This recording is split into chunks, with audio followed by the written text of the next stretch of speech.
So, sitting comfortably, just taking a big deep breath in through the nose, out through the mouth. As you breathe in, noticing how the body expands.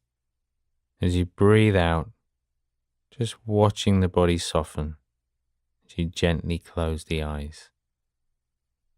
And rather than the mind leading the breath, allow the breath to lead the mind. Notice the sensation of the breath.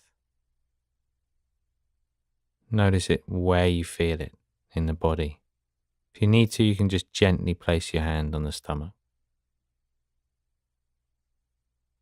And just following that rising and falling sensation. Nothing else to do.